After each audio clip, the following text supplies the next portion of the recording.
A story that I saw the church come together in a powerful meaning way is, it didn't come from me. My mother saw it in a, what do you call it, in a dream.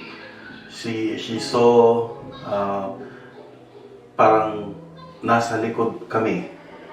Sabi nga niya is nasa likod daw ako ng one of the, sa kanyang dream is yung holy man of God, na sabi niya na I was there at the back. So I was like, okay.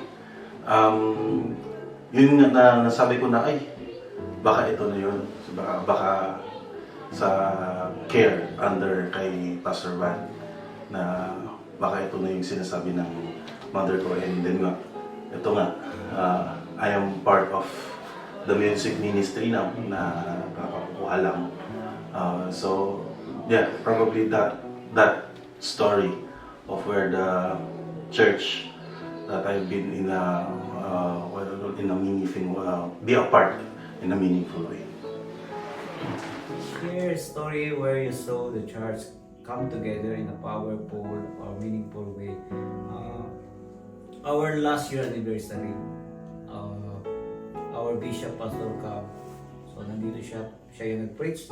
Talagang doon ko talaga nakita yung meaningful na magkaroon ng yung pinaka-powerful meaningful ng church na talagang paano siya nag-preach natin. And then, so actually even every Sunday kasi makikita mo talaga yung